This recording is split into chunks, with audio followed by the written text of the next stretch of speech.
Sir Arthur Conan Doyle. The Adventure of the Engineer's Thumb. An audiobook. Narrated by David McCran. Of all the problems which have been submitted to my friend Mr. Sherlock Holmes for solution during the years of our intimacy, there were only two which I was the means of introducing to his notice, that of Mr. Hatherley's thumb, and that of Colonel Warburton's madness. Of these, the latter may have afforded a finer field for an acute and original observer, but the other was so strange in its inception, and so dramatic in its details, that it may be the more worthy of being placed upon record, even if it gave my friend fewer openings for those deductive methods of reasoning by which he achieved such remarkable results. The story has, I believe, been told more than once in the newspapers, but, like all such narratives, its effect is much less striking when set forth en bloc in a single half-column of print than when the facts slowly evolve before your own eyes and the mystery clears gradually away as each new discovery furnishes a step which leads on to the complete truth. At the time, the circumstances made a deep impression upon me, and the lapse of 2 years has hardly served to weaken the effect. It was in the summer of '89, not long after my marriage, that the events occurred which I am now about to summarize. I had returned to civil practice, and had finally abandoned Holmes in his Baker Street rooms, although I continually visited him, and occasionally even persuaded him to forego his bohemian habits so far as to come and visit us. My practice had steadily increased, and as I happened to live at no very great distance from Paddington Station, I got a few patients from among the officials. One of these, whom I had cured of a painful and lingering disease, was never weary of advertising my virtues and of endeavouring to send me on every sufferer over whom he might have any influence. One morning, at a little before 7 o'clock, I was awakened by the maid tapping at the door to announce that 2 men had come from Paddington and were waiting in the consulting room. I dressed hurriedly, for I knew by experience that railway cases were seldom trivial, and hastened downstairs. As I descended, my old ally, the guard, came out of the room and closed the door tightly behind him. "I've got him here," he whispered, jerking his thumb over his shoulder. "He's all right." "What is it, then?" I asked, for his manner suggested that it was some strange creature which he had caged up in my room. "It's a new patient," he whispered. "I thought I'd bring him round myself, then he couldn't slip away. There he is, all safe and sound. I must go now, doctor. I have my duties, just the same as you." And off he went, this trusty tout, without even giving me time to thank him. I entered my consulting room and found a gentleman seated by the table. He was quietly dressed, in a suit of heather tweed with a soft cloth cap which he had laid down upon my books. Round one of his hands he had a handkerchief wrapped, which was mottled all over with bloodstains. He was young, not more than 25, I should say, with a strong masculine face, but he was exceedingly pale and gave me the impression of a man who was suffering from some strong agitation, which it took all his strength of mind to control. "I'm sorry to knock you up so early, doctor," said he, "but I have had a very serious accident during the night. I came in by train this morning, and on inquiring at Paddington as to where I might find a doctor, a worthy fellow very kindly escorted me here. I gave the maid a card, but I see that she has left it upon the side table." I took it up and glanced at it. "Mr. Victor Hatherley, hydraulic engineer, 16A, Victoria Street, 3rd floor." That was the name, style, and abode of my morning visitor. I regret that I have kept you waiting, said I, sitting down in my library chair. You are fresh from a night journey, I understand, which is in itself a monotonous occupation. Oh, my night could not be called monotonous, said he, and laughed. He laughed very heartily, with a high ringing note, leaning back in his chair and shaking his sides. All my medical instincts rose up against that laugh. "Stop it!" I cried. "Pull yourself together!" And I poured out some water from a carafe. It was useless, however. He was off in one of those hysterical outbursts which come upon a strong nature when some great crisis is over and gone. Presently he came to himself once more, very weary and pale-looking. "Oh, I've been making a fool of myself," he gasped. "Not at all. Drink this." I dashed some brandy into the water, and the colour began to come back to his bloodless cheeks. "That's better," said he. "And now, doctor, perhaps you would kindly attend to my thumb, or rather to the place where my thumb used to be." He unwound the handkerchief and held out his hand. It gave even my hardened nerves a shudder to look at it.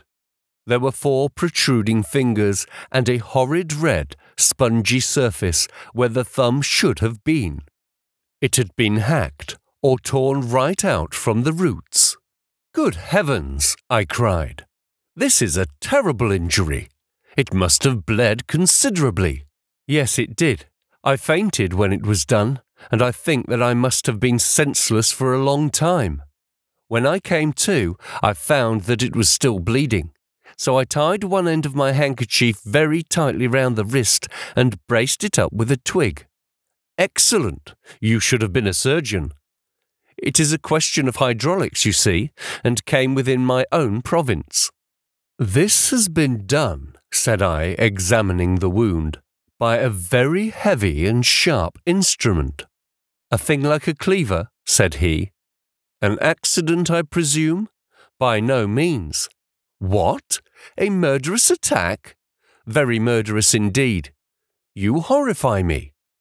I sponged the wound, cleaned it, dressed it, and finally covered it over with cotton wadding and carbolized bandages.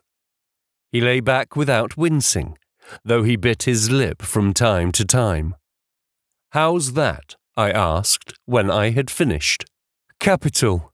Between your brandy and your bandage, I feel a new man. I was very weak, but I have had a good deal to go through. Perhaps you had better not speak of the matter. It is evidently trying to your nerves." "Oh, no, not now. I shall have to tell my tale to the police, but between ourselves, if it were not for the convincing evidence of this wound of mine, I should be surprised if they believed my statement, for it is a very extraordinary one, and I have not much in the way of proof with which to back it up. And, even if they believe me, the clues which I can give them are so vague that it is a question whether justice will be done." "Ha!" cried I. "If it is anything in the nature of a problem which you desire to be solved, I should strongly recommend you to come to my friend Mr. Sherlock Holmes before you go to the official police." "Oh, I've heard of that fellow," answered my visitor, "and I should be very glad if he would take the matter up, though of course I must use the official police as well. Would you give me an introduction to him?" "I'll do better. I'll take you round to him myself." "Oh, I should be immensely obliged to you." "We'll get a cab and go together. We shall just be in time to have a little breakfast with him. Do you feel equal to it?" "Yes, I shall not feel easy until I have told my story." "Then my servant will call a cab, and I shall be with you in an instant." I rushed upstairs, explained the matter shortly to my wife, and in 5 minutes was inside a hansom, driving with my new acquaintance to Baker Street. Sherlock Holmes was, as I expected, lounging about his sitting-room in his dressing-gown, reading the agony column of the Times and smoking his before-breakfast pipe, which was composed of all the plugs and dottles left from his smokes of the day before, all carefully dried and collected on the corner of the mantelpiece. He received us in his quietly genial fashion, ordered fresh rashers and eggs, and joined us in a hearty meal. When it was concluded, he settled our new acquaintance upon the sofa, placed a pillow beneath his head, and laid a glass of brandy and water within his reach. "It is easy to see that your experience has been no common one, Mr. Hatherley," said he. "Pray, lie down there and make yourself absolutely at home. Tell us what you can, but stop when you are tired and keep up your strength with a little stimulant." "Thank you," said my patient, "but I have felt another man since the doctor bandaged me, and I think that your breakfast has completed the cure. I shall take up as little of your valuable time as possible, so I shall start at once upon my peculiar experiences." Holmes sat in his big chair with the weary, heavy-lidded expression which veiled his keen and eager nature, while I sat opposite to him, and we listened in silence to the strange story which our visitor detailed to us. "You must know," said he, "that I am an orphan and a bachelor, residing alone in lodgings in London. By profession, I am a hydraulic engineer, and I have had considerable experience of my work during the 7 years that I was apprenticed to Venner and Matheson, the well-known firm of Greenwich. 2 years ago, having served my time, and having also come into a fair sum of money through my poor father's death, I determined to start in business for myself, and took professional chambers in Victoria Street. I suppose that everyone finds his first independent start in business a dreary experience. To me, it has been exceptionally so. During 2 years, I have had 3 consultations, 1 small job, and that is absolutely all that my profession has brought me. My gross takings amount to £27 10s. Every day from 9 in the morning until 4 in the afternoon, I waited in my little den until at last my heart began to sink, and I came to believe that I should never have any practice at all. Yesterday, however, just as I was thinking of leaving the office, my clerk entered to say that there was a gentleman waiting who wished to see me upon business. He brought up a card too, with the name of Colonel Lysander Stark engraved upon it. Close at his heels came the colonel himself, a man rather over the middle size, but of an exceeding thinness. I do not think that I have ever seen so thin a man. His whole face sharpened away into nose and chin, and the skin of his cheeks was drawn quite tense over his outstanding bones. Yet this emaciation seemed to be his natural habit, and due to no disease, for his eye was bright, his step brisk, and his bearing assured. He was plainly but neatly dressed, and his age, I should judge, would be nearer 40 than 30. "Mr. Hatherley," said he, with something of a German accent, "you have been recommended to me, Mr. Hatherley, as being a man who is not only proficient in his profession, but is also discreet and capable of preserving a secret." I bowed, feeling as flattered as any young man would at such an address. "May I ask who it was who gave me so good a character?" "Well, perhaps it is better that I should not tell you that just at this moment. I have it from the same source that you are both an orphan and a bachelor, and are residing alone in London." "That is quite correct," I answered. "But you will excuse me if I say that I cannot see how all this bears upon my professional qualifications. I understand that it was on a professional matter that you wished to speak to me." "Undoubtedly so, but you will find that all I say is really to the point. I have a professional commission for you, but absolute secrecy is quite essential.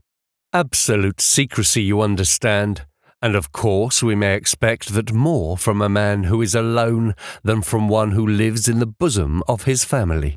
"If I promise to keep a secret," said I, "you may absolutely depend upon me doing so."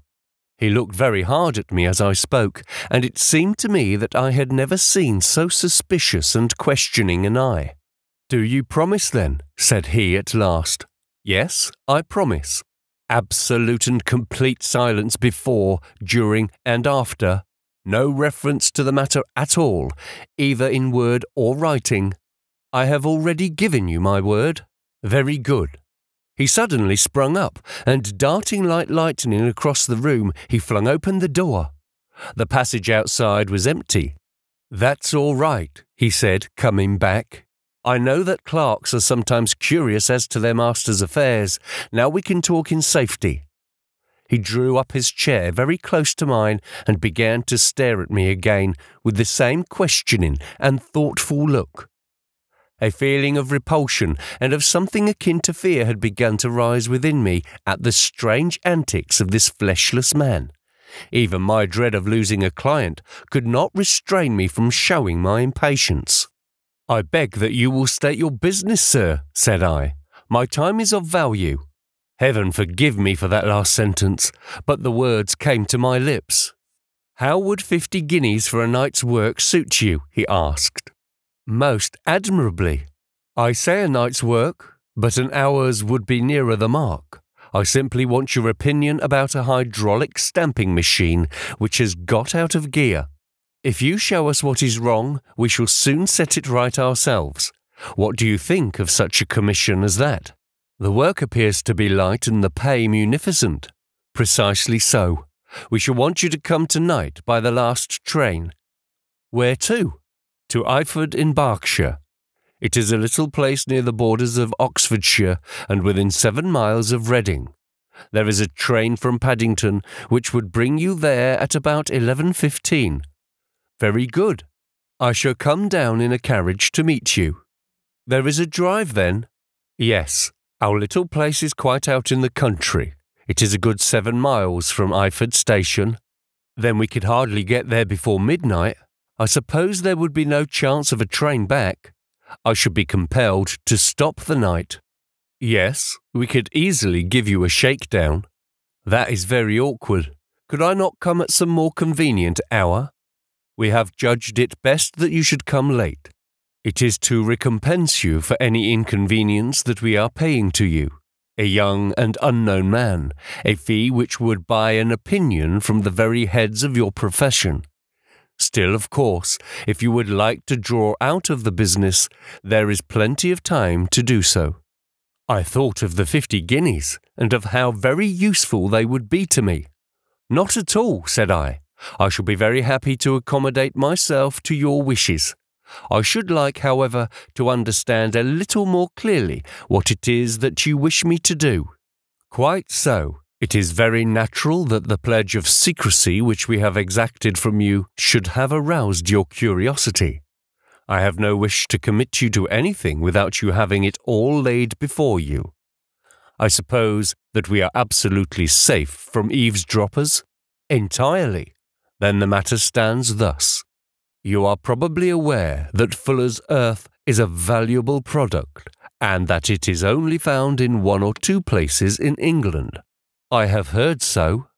"Some little time ago I bought a small place, a very small place, within 10 miles of Reading. I was fortunate enough to discover that there was a deposit of Fuller's earth in one of my fields. On examining it, however, I found that this deposit was a comparatively small one, and that it formed a link between 2 very much larger ones upon the right and left, both of them, however, in the grounds of my neighbours. These good people were absolutely ignorant that their land contained that which was quite as valuable as a gold mine. Naturally, it was to my interest to buy their land before they discovered its true value, but unfortunately I had no capital by which I could do this. I took a few of my friends into the secret, however, and they suggested that we should quietly and secretly work our own little deposit, and that in this way we should earn the money which would enable us to buy the neighbouring fields. This we have now been doing for some time, and in order to help us in our operations, we erected a hydraulic press.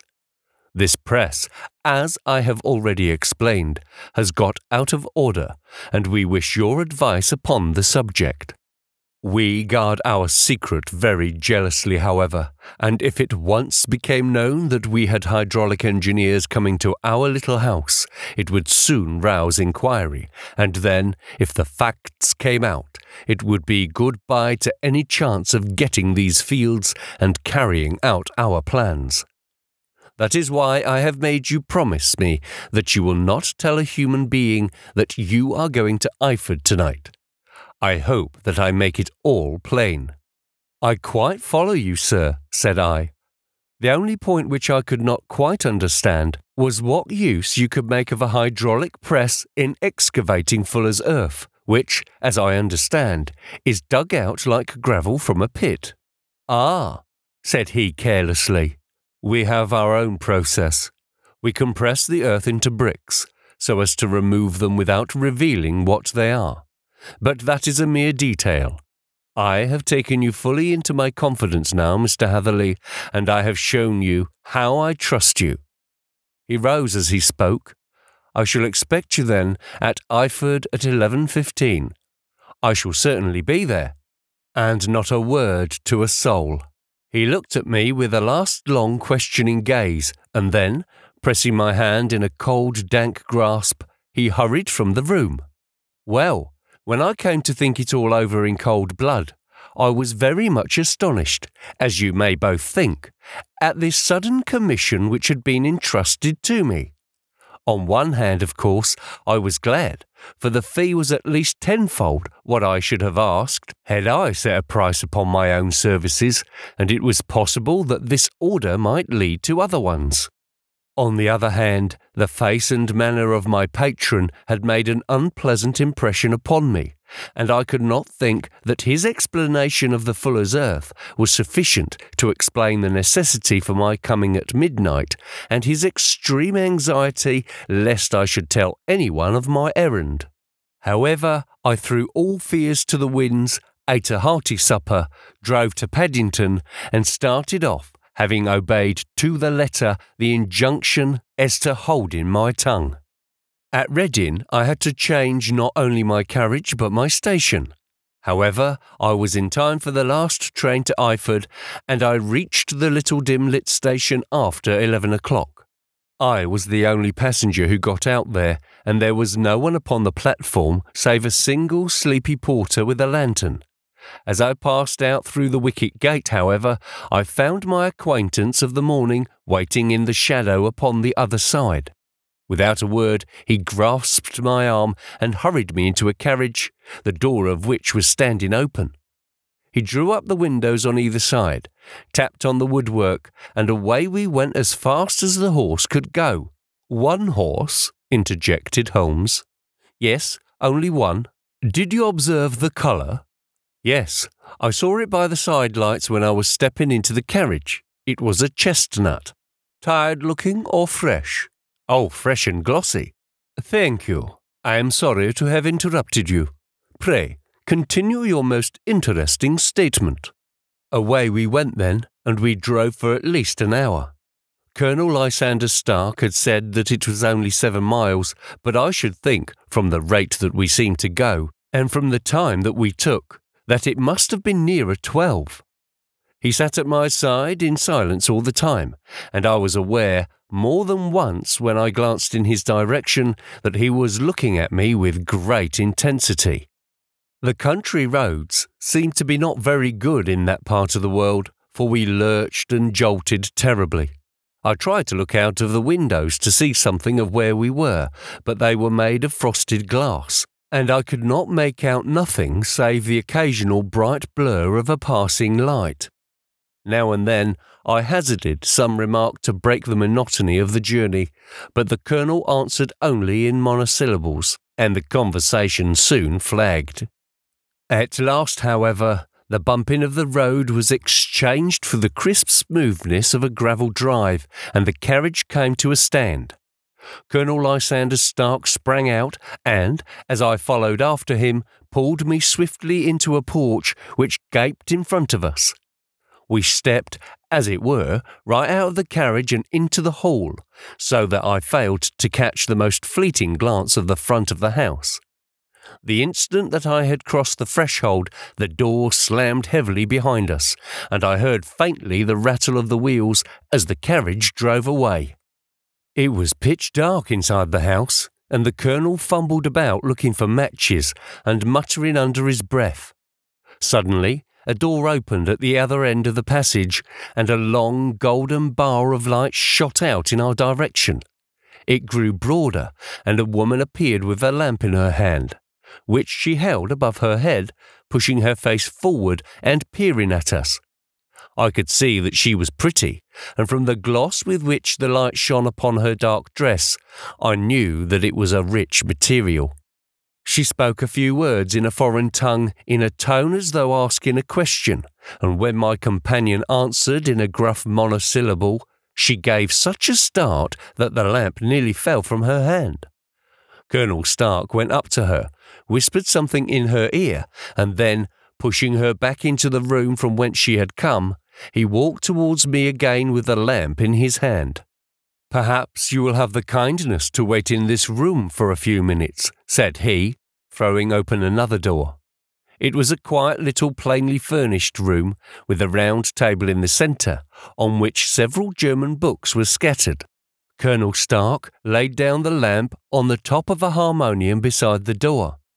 "I shall not keep you waiting an instant," said he, and vanished into the darkness. I glanced at the books upon the table, and in spite of my ignorance of German, I could see that 2 of them were treatises on science, the others being volumes of poetry. Then I walked across to the window, hoping that I might catch some glimpse of the countryside, but an oak shutter, heavily barred, was folded across it. It was a wonderfully silent house. There was an old clock ticking loudly somewhere in the passage, but otherwise everything was deadly still. A vague feeling of uneasiness began to steal over me. Who were these German people, and what were they doing living in this strange, out-of-the-way place? And where was the place? I was 10 miles or so from Eyford. That was all I knew. But whether north, south, east or west, I had no idea. For that matter, Reading and possibly other large towns were within that radius, so the place might not be so secluded after all. Yet it was quite certain, from the absolute stillness, that we were in the country. I paced up and down the room, humming a tune under my breath to keep up my spirits and feeling that I was thoroughly earning my 50-guinea fee. Suddenly, without any preliminary sound in the midst of the utter stillness, the door of my room swung slowly open. The woman was standing in the aperture, the darkness of the hall behind her, the yellow light from my lamp beating upon her eager and beautiful face. I could see at a glance that she was sick with fear, and the sight sent a chill into my own heart. She held up one shaking finger to warn me to be silent, and she shot a few whispered words of broken English at me, her eyes glancing back, like those of a frightened horse, into the gloom behind her. "I would go," she said, trying hard, as it seemed to me, to speak calmly. "I would go. I should not stay here. There is no good for you to do." "But, madam," said I have not yet done what I came for. I cannot possibly leave until I have seen the machine." "It is not worth your while to wait," she went on. "You can pass through the door. No one hinders." And then, seeing that I smiled and shook my head, she suddenly threw aside her constraint and made a step forward with her hands wrung together. "For the love of heaven," she whispered, "get away from here before it's too late." But I am somewhat headstrong by nature, and the more ready to engage in an affair when there is some obstacle in the way. I thought of my 50-guinea fee, of my wearisome journey, and of the unpleasant night which seemed to be before me. Was it all to go for nothing? Why should I slink away without having carried out my commission, and without the payment which was my due? This woman might, for all I knew, be a monomaniac. With a stout bearing, therefore, though her manner had shaken me more than I cared to confess, I still shook my head and declared my intention of remaining where I was. She was about to renew her entreaties when a door slammed overhead and the sound of several footsteps was heard upon the stairs.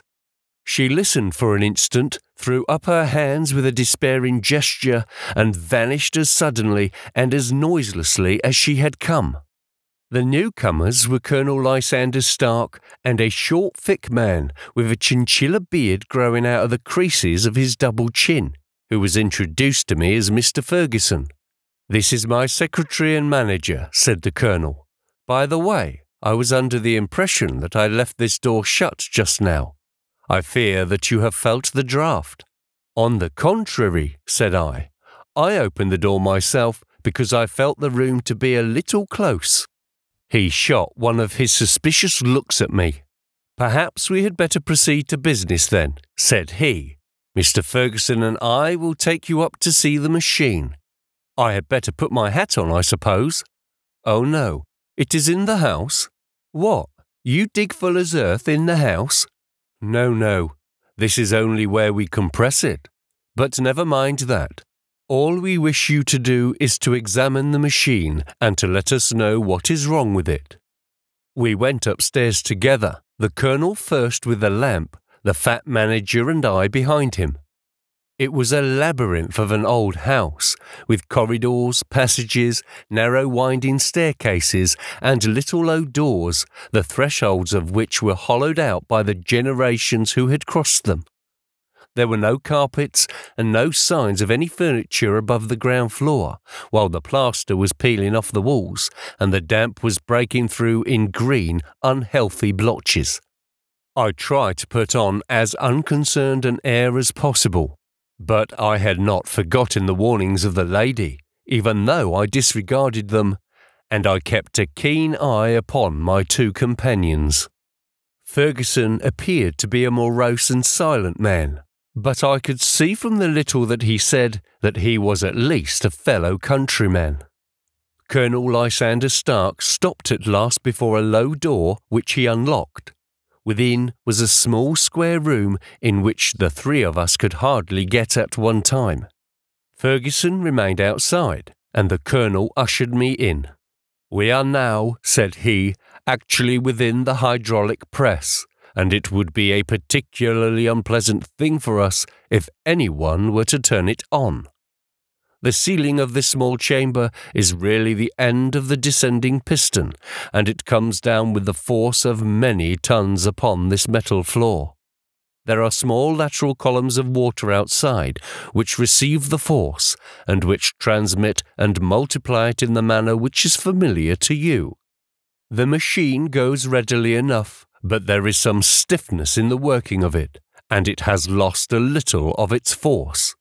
Perhaps you will have the goodness to look it over and to show us how we can set it right." I took the lamp from him, and I examined the machine very thoroughly. It was indeed a gigantic one, and capable of exercising enormous pressure. When I passed outside, however, and pressed down the levers which controlled it, I knew at once by the whishing sound that there was a slight leakage, which allowed a regurgitation of water through one of the side cylinders.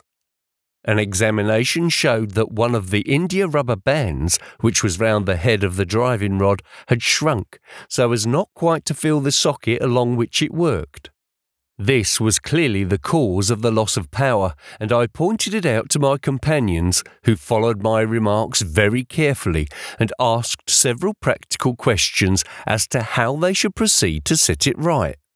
When I had made it clear to them, I returned to the main chamber of the machine and took a good look at it to satisfy my own curiosity. It was obvious at a glance that the story of the Fuller's Earth was the merest fabrication, for it would be absurd to suppose that so powerful an engine could be designed for so inadequate a purpose. The walls were of wood, but the floor consisted of a large iron trough, and when I came to examine it, I could see a crust of metallic deposit all over it. I had stooped and was scraping at this to see exactly what it was when I heard a muttered exclamation in German and saw the cadaverous face of the Colonel looking down at me. "What are you doing there?" he asked. I felt angry at having been tricked by so elaborate a story as that which he had told me. "I was admiring your fuller's earth," said I.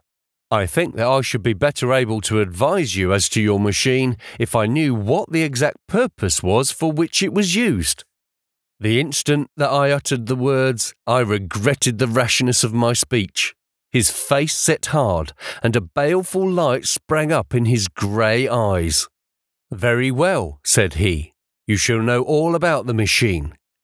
He took a step backward, slammed the little door, and turned the key in the lock.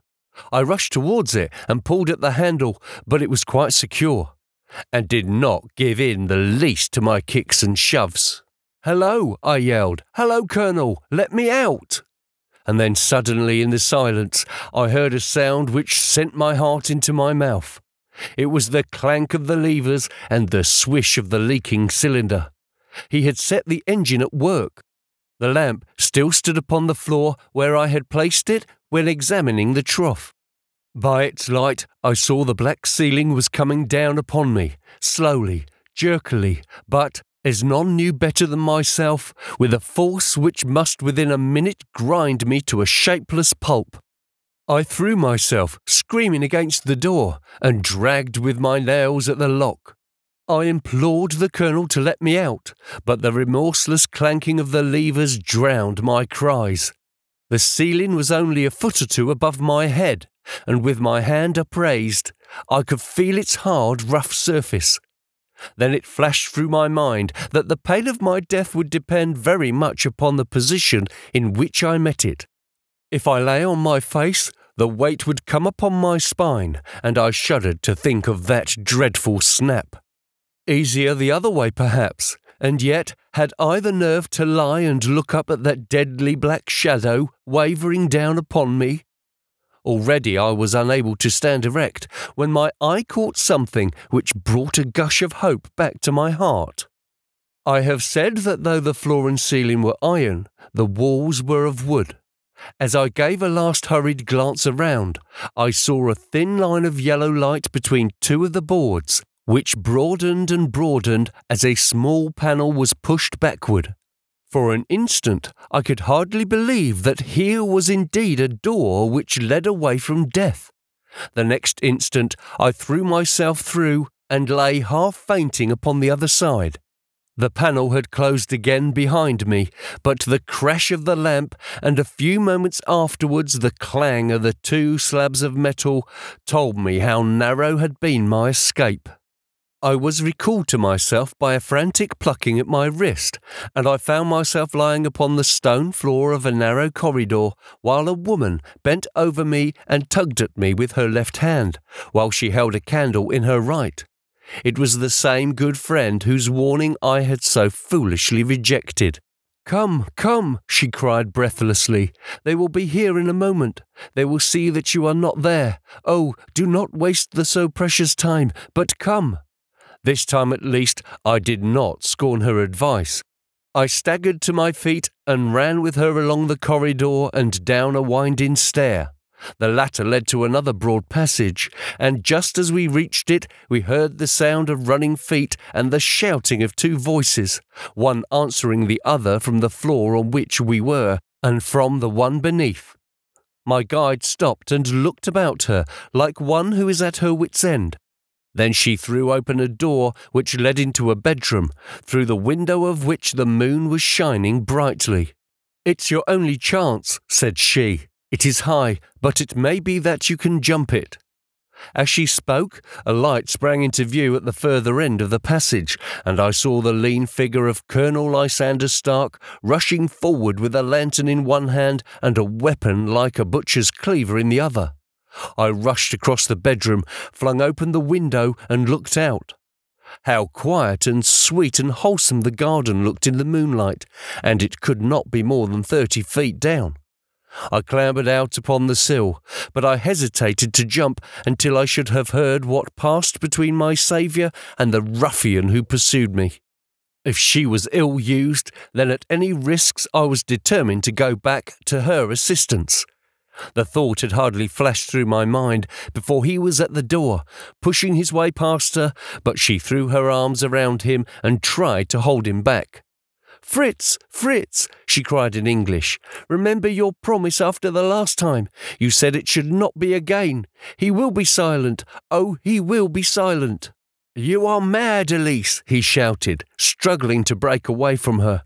"You will be the ruin of us. He has seen too much. Let me pass, I say." He dashed her to one side and, rushing to the window, cut at me with his heavy weapon.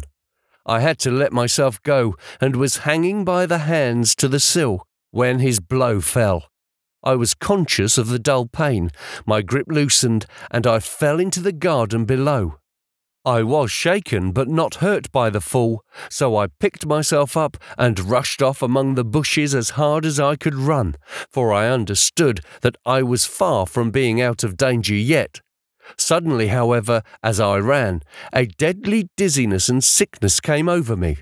I glanced down at my hand, which was throbbing painfully, and then, for the first time, saw that my thumb had been cut off and that the blood was pouring from my wound. I endeavoured to tie my handkerchief round it, but there came a sudden buzzing in my ears, and next moment I fell in a dead faint among the rose bushes. How long I remained unconscious, I cannot tell. It must have been a very long time, for the moon had sunk, and a bright morning was breaking when I came to myself. My clothes were all sodden with dew, and my coat sleeve was drenched with blood from my wounded thumb.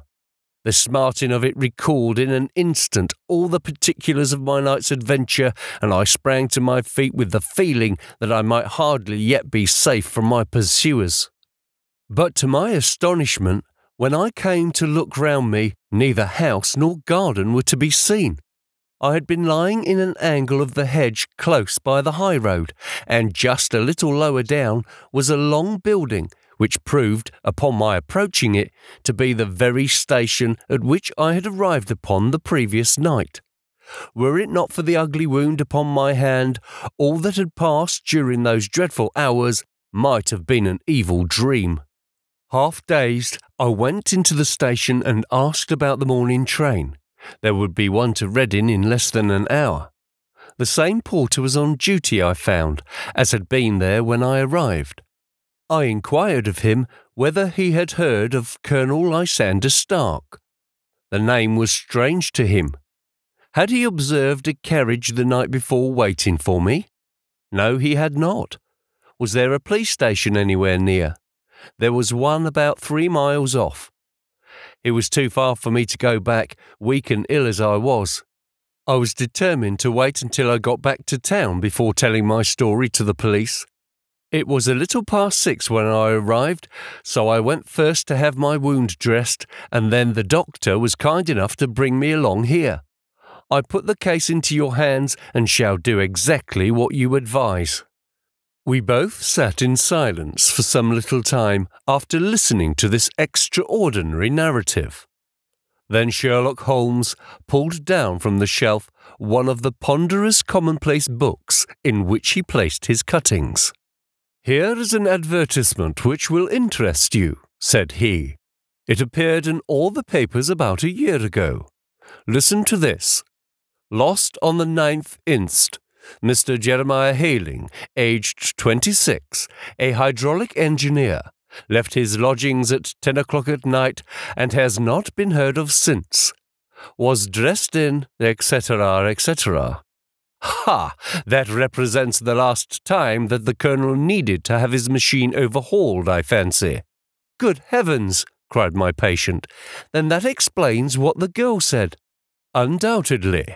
It is quite clear that the Colonel was a cool and desperate man who was absolutely determined that nothing should stand in the way of his little game, like those out-and-out pirates who will leave no survivor from a captured ship.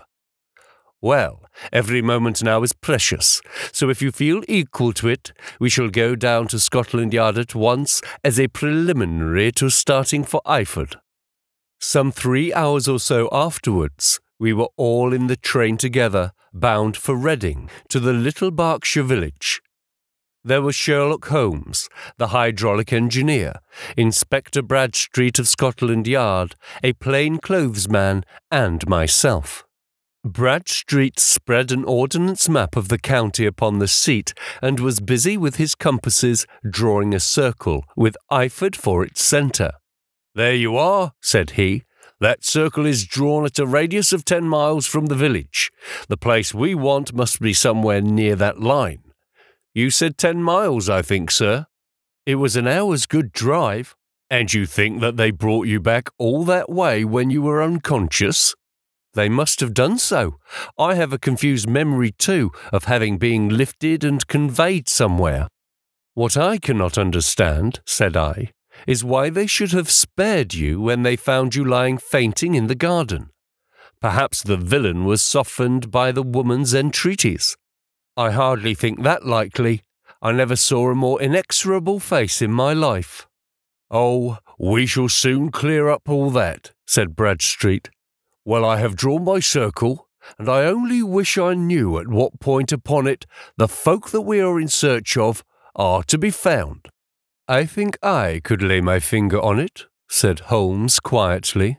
"Really now," cried the inspector, "you have formed your opinion? Come now, we shall see who agrees with you. I say it's south, for the country is more deserted there." "And I say east," said my patient. "I'm for west," remarked the plainclothesman. "There are several quiet little villages up there." "And I am for north," said I, "because there are no hills there, and our friend says that he did not notice the carriage go up any." "Come," cried the inspector, laughing, "it's a very pretty diversity of opinion. We have boxed the compass among us. Who do you give your casting vote to?" "You are all wrong." "But we can't all be." "Oh, yes, you can. This is my point." He placed his finger in the centre of the circle. "This is where we shall find them." "But the 12-mile drive!" gasped Hatherley. 6 out and 6 back. Nothing simpler. You say yourself that the horse was fresh and glossy when you got in. How could it be that, if it had gone 12 miles over heavy roads? "Indeed, it is a likely ruse enough," observed Bradstreet thoughtfully. "Of course, there can be no doubt as to the nature of this gang." "None at all," said Holmes. "They are coiners on a large scale, and have used the machine to form the amalgam which has taken the place of silver." "We have known for some time that a clever gang was at work," said the inspector. "They have been turning out half-crowns by the thousand. We even traced them as far as Reading, but could get no farther, for they had covered their traces in a way that showed that they were very old hands. But now, thanks to this lucky chance, I think that we have got them right enough." But the inspector was mistaken, for those criminals were not destined to fall into the hands of justice. As we rolled into Eyford Station, we saw a gigantic column of smoke which streamed up from behind a small clump of trees in the neighbourhood and hung like an immense ostrich feather over the landscape. "A house on fire?" asked Bradstreet as the train steamed off again on its way. "Yes, sir," said the station master. "When did it break out?" "I hear that it was during the night, sir, but it has got worse, and the whole place is in a blaze." "Whose house is it?" "Dr. Becker's." "Tell me," broke in the engineer, "is Dr. Becker a German, very thin, with a long, sharp nose?" "Oh, no, sir. Dr. Becker is an Englishman, and there isn't a man in the parish who has a better lined waistcoat. But he has a gentleman staying with him, a patient, as I understand, who is a foreigner, and he looks as if a little good Berkshire beef would do him no harm." The station master had not finished his speech before we were all hastening in the direction of the fire. The road topped a low hill, and there was a great widespread whitewashed building in front of us, spouting fire at every chink and window, while in the garden in front, 3 fire engines were vainly striving to keep the flames under. "That's it!" cried Hatherley in intense excitement. There is the gravel drive, and there are the rose bushes where I lay. That second window is the one that I jumped from." "Well, at least," said Holmes, "you have had your revenge upon them. There can be no question that it was your oil lamp which, when it was crushed in the press, set fire to the wooden walls, though no doubt they were too excited in the chase after you to observe it at the time. Now, keep your eyes open in this crowd for your friends of last night, though I very much fear that they are a good 100 miles off by now." And Holmes's fears came to be realized, for from that day to this, no word has ever been heard either of the beautiful woman, the sinister German, or the morose Englishman. Early that morning, a peasant had met a cart containing several people and some very bulky boxes driving rapidly in the direction of Reading. But there, all traces of the fugitives disappeared, and even Holmes's ingenuity failed ever to discover the least clue as to their whereabouts. The firemen had been much perturbed at the strange arrangements which they had found within, and still more so by discovering a newly severed human thumb upon a window-sill of the second floor. About sunset, however, their efforts were at last successful, and they subdued the flames, but not before the roof had fallen in, and the whole place been reduced to such absolute ruin that, save some twisted cylinders and iron piping, not a trace remained of the machinery which had cost our unfortunate acquaintance so dearly. Large masses of nickel and of tin were discovered stored in an outhouse, but no coins were to be found, which may have explained the presence of those bulky boxes which have been already referred to. How our hydraulic engineer had been conveyed from the garden to the spot where he recovered his senses might have remained forever a mystery, were it not for the soft mould which told us a very plain tale. He had evidently been carried down by two persons, one of whom had remarkably small feet, and the other unusually large ones. On the whole, it was most probable that the silent Englishman, being less bold or less murderous than his companion, had assisted the woman to bear the unconscious man out of the way of danger. "Well," said our engineer ruefully, as we took our seats to return once more to London, "it has been a pretty business for me. I've lost my thumb, and I've lost a 50-guinea fee, and what have I gained?" "Ha ha ha! Experience," said Holmes, laughing. "Indirectly it may be of value, you know. You have only to put it into words to gain the reputation of being excellent company for the remainder of your existence."